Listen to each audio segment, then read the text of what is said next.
Can you count the number of times you've lost your temper? I can. My pathology has always been that I have too much patience. I've always suffered fools gladly. I've always been accepting of far too much verbal and even physical abuse. As a kid, I would take it. I'd get knocked down, I'd stand back up for more. Or I might stand back up and walk away, disengage, have a good cry. I am now engaged in the continuous endeavor of amending this aspect of myself. Nearly 20 years ago, I woke from a deep sleep and shouted, "I'm going to sue the fucking church!" This ejaculation woke Allison, and of course it scared the bejesus out of her. The look of shocked desolation on Allison's face told me immediately of the injury I had caused her. We didn't have anywhere near the kind of money it would take to sue the church. Allison could only see me as driving Jordan and herself into penury, though she would never have used that word. And I, in that moment, could not disagree with her assessment. I had no idea how I would accomplish this. My only source of income at the time was my part-time day job of data entry and archiving at Newmark Knight Frank, a nationwide real estate brokerage. In a good week, I might bring home $200 or $300. I had harbored visions of my writing eventually bringing some return, but Allison could only see that as a forlorn hope, pipe dreaming. And again, I couldn't blame her. She didn't want to hear any of this. She started screaming at me and calling me an asshole and a motherfucker. Still, I was not deterred. I told her of another ambition. My mad cravings had been pricked. After having visited the old neighborhood well before the city of Detroit had filed for bankruptcy, when conglomerates of Texans and Georgians were buying up square mile tracts of the city with no intention of developing them, nor of investing anything to improve their infrastructure. Fucking carpetbaggers. I saw that our old house on Turner Avenue was still standing. I told Allison I wanted to buy that house at 16550 Turner Avenue, wherein all 13 of the Kolinsky brood had been born. I wanted to preserve the scene of the crime. I wanted to see if the Playboys and Penthouse magazines I had stashed in the rafters of one of the cubbyholes might still be there. 2 or 3 of these hidey holes were in between the joists where Dad had never completed putting up the drywall, just outside of the half bath and the tiny room where Grandma had once made me potato soup. Again, Allison just figured I was out of my mind. She continued her ranting and said that she wanted a divorce. She made the same threat when I told her that there could not be a God. I had told her this shortly after I had volunteered to be Denise DiRenzo's guinea pig as she was becoming a life coach. Shocked the shit out of Denise, herself an ordained minister, when she realized that she had facilitated my confirmation as an atheist. Oh, how the mighty have fallen. I will tell you now of an instance depicting how I carried my pathological pacifism into my 50s. I was walking up 6th Avenue. I had just crossed 57th Street, heading uptown. 6th Avenue at lunchtime. This very nice-looking young lady walking, almost running the opposite direction, clocked me as we passed each other. Our left shoulders met full force. I probably had about 40 pounds on her, but she was walking at a much quicker clip than I was. She spun me around like a top. And I said, I almost shouted, "Thank you!" Teenager who had seen the event. His eyes went like platters, and he says to his buddy, "Did you see that? That lady nearly knocked that guy in his ass, and he said, 'Thank you!'" To this young man's mind, what I'd said was completely irrational. I had spooked him. The 'first impulse for many is to immediately hit back.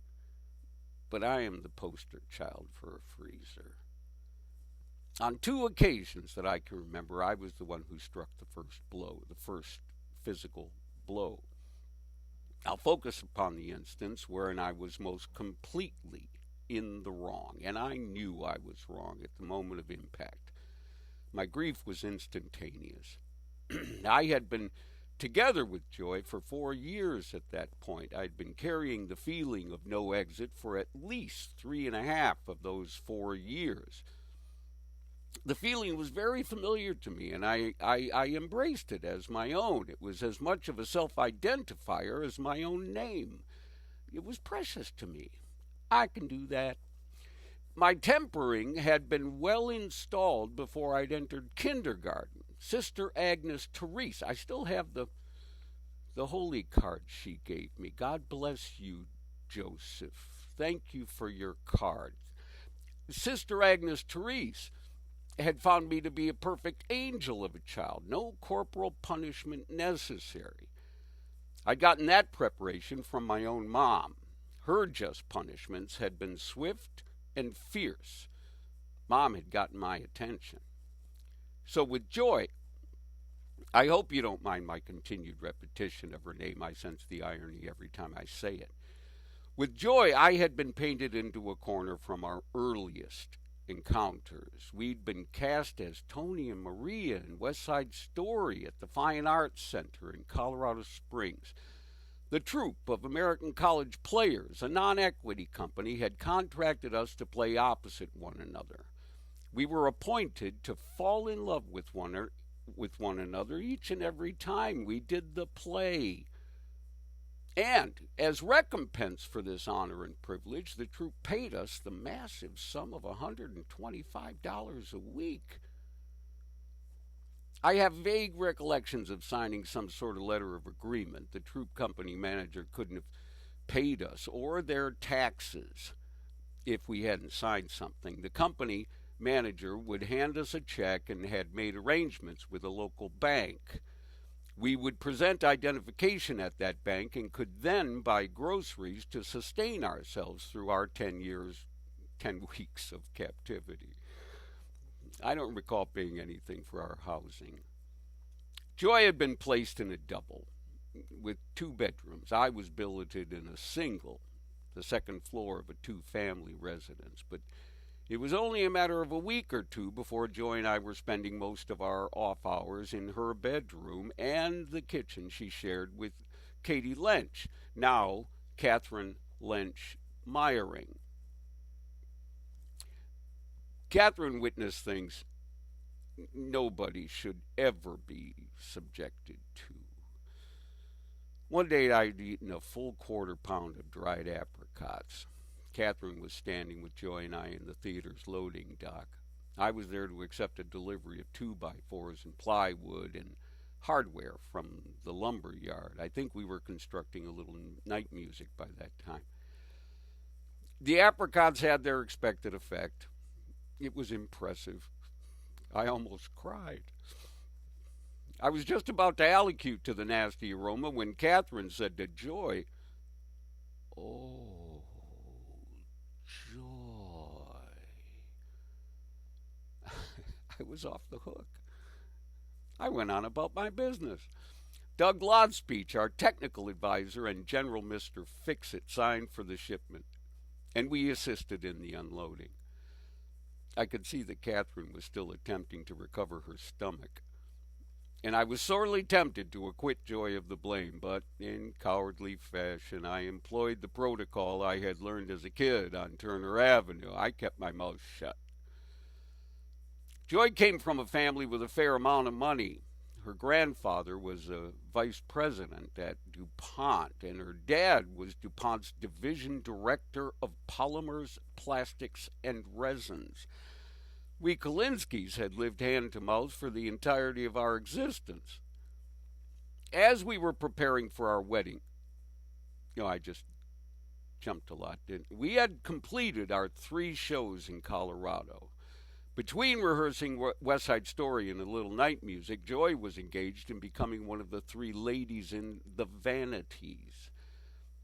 I knew the music and lyrics from West Side Story before we'd gotten there, but a little night music was entirely new to me. Um, so I needed the time to assimilate those dastardly complex Stephen Sondheim lyrics and music.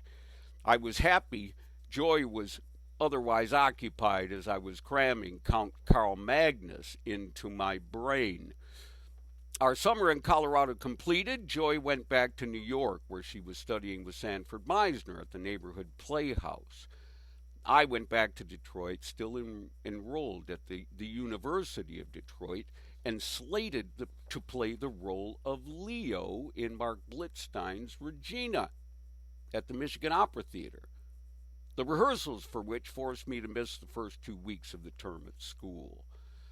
Well, I still hadn't yet joined any of the performer unions, but Michigan Opera Theater was paying me quite a bit more than $125.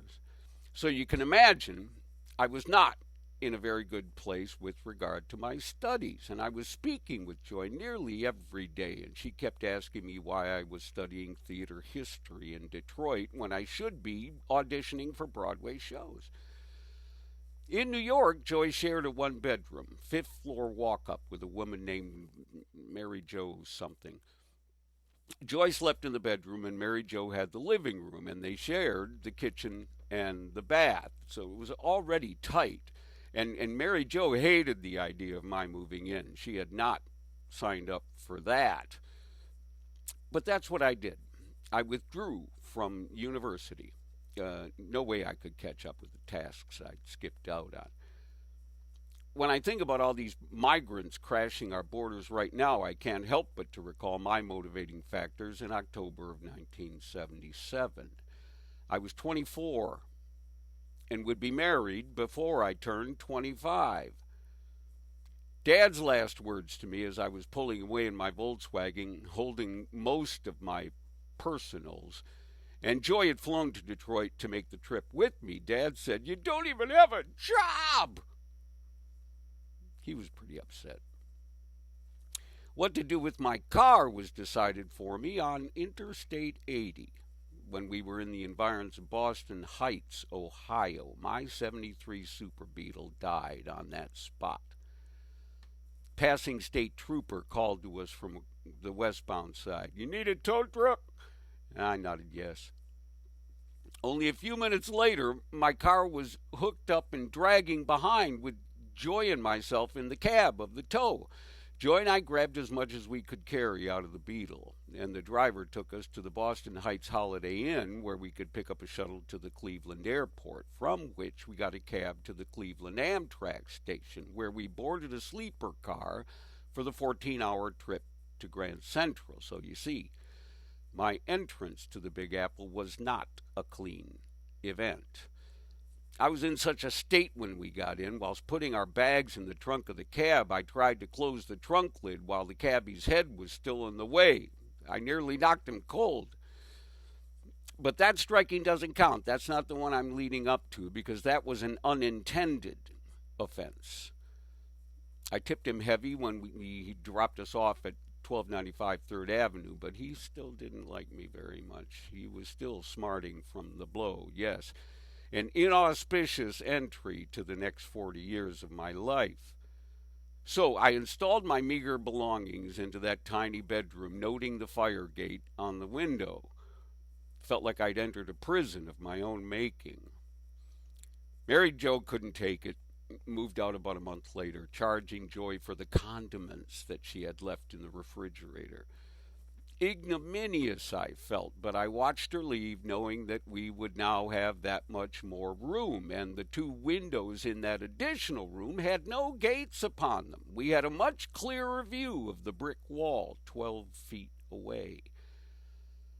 I'm getting too caught up in these details. I want to try to describe the endless maelstroms that accompanied my togetherness with Joy. Here's a for instance.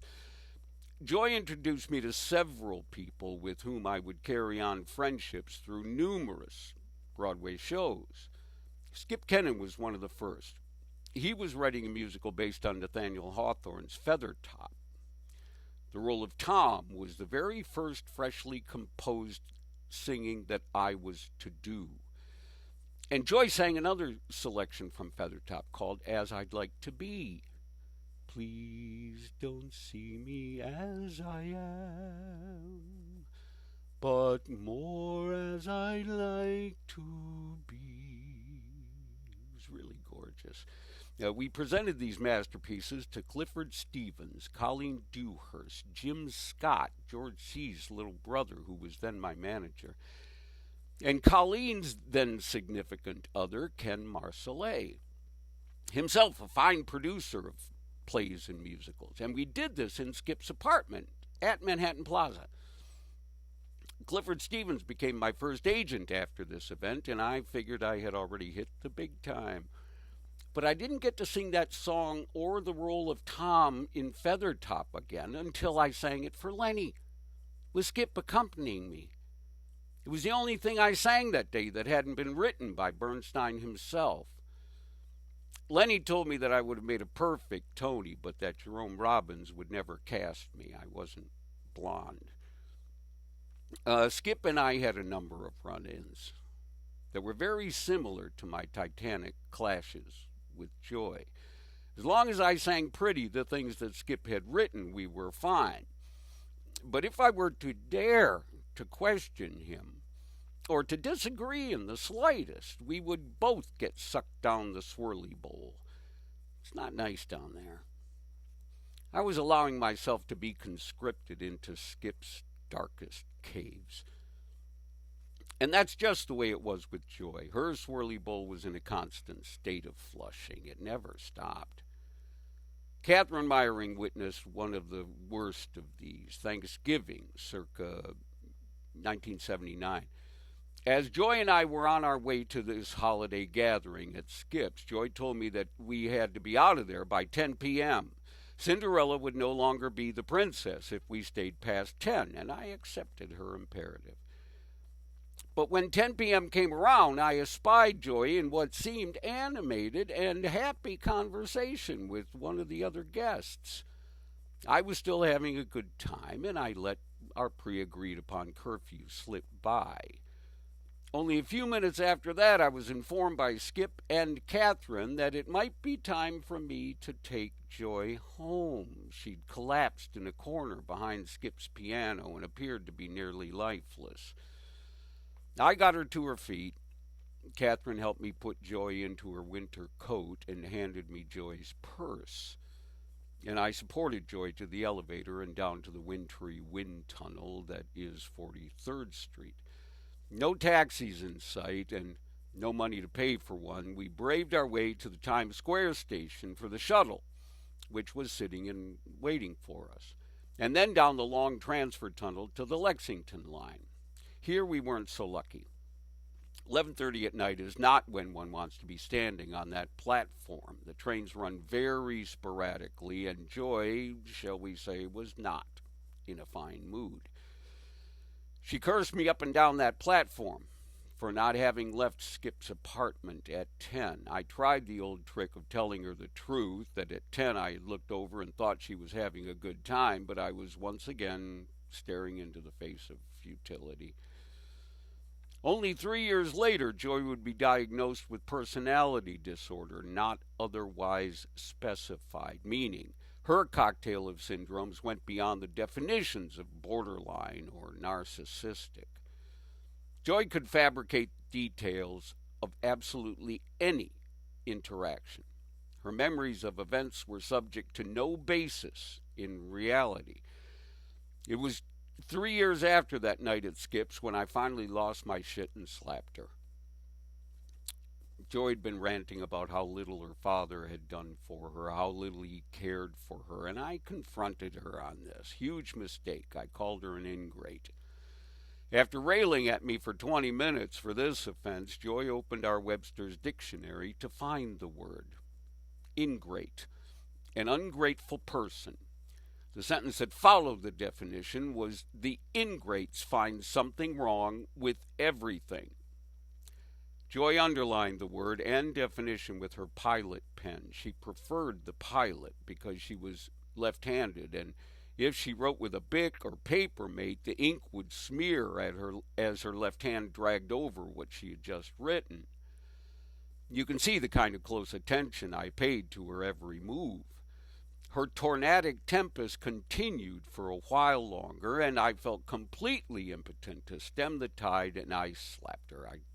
Not unlike that priest in Airplane, I smacked her. I knew then that I had to get the fuck out. I had completely lost touch with myself. One of us was going to have to go, and it looked like that was going to have to be me. Joy showed her black eye at a shelter for battered women, and I couldn't deny that I was the one who had inflicted it. There was no visible evidence of the battering I had received from Joy. Her family became involved. My brother-in-law, Tim, working in mental health, connected us with a high-powered shrink outside of Boston who would diagnose Joy with personality disorder NOS. And at the urging of that psychiatrist, Joy's family and I convinced her to commit herself to the Austin Riggs Center in Stockbridge, Mass. Joy's dad said he would pay the freight, $30,000 a month in 1982. That Webster's Dictionary was one of the very few examples of Joy's writing that I retained through our divorce and for many years after. I discarded all photographic evidence of Joy from those years. I still freeze when I see her face in pictures from gatherings held by other members of the family. I don't allow myself to cut her face out of those. They are not mine to do with as I please. Thanks for tuning in. My next chapter will address an even more painful series of events, aspects of which had their beginnings that same summer of 1977. Don't anticipate any humor at all in this one. The saga of Betty and Jeff is something more akin to King Lear. All of the heroes are either destroyed or on the verge of being so. I hope to have it available for viewing as quickly as I can, for reasons that you will understand when you see it. As always, I want to know what you think about it. Ciao for now. Go green.